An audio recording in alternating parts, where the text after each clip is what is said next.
I'm trying to communicate with an audience that is watching Dancing with the Stars. And I'm trying to hold my hand out as far as I can to bring them over. I'm one of the very, very few people on the left in this country that has been fortunate enough to have a fairly wide mainstream audience. To have my films shown in shopping malls and multiplexes is something that never happened before Roger and Me, to any documentary. So, so that's part of it.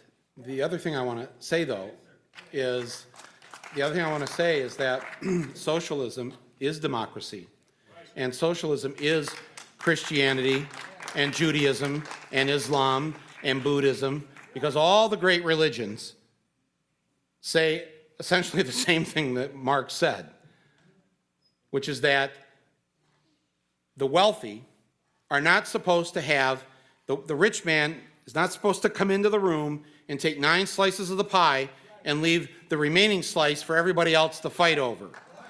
And that's what Jesus said, and our founding fathers were very wary of the wealthy, and they should know because they were wealthy themselves. And I put a number of their quotes. I don't know if you saw them in the end credits, but they're all. This is before Marx.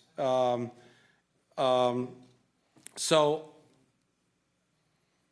to structure an economy that you and I run, that you and I, we the people, have a say in how this thing is run, that is essentially the tenets of socialism.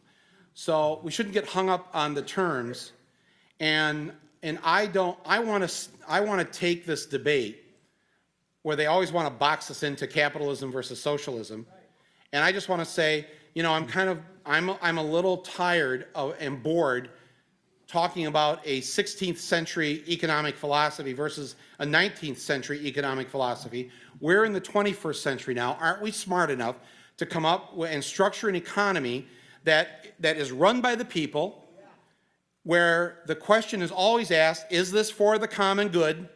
Is this good for people? And has a moral and ethical core to it. And I think if we could get there, do you really care what we call it?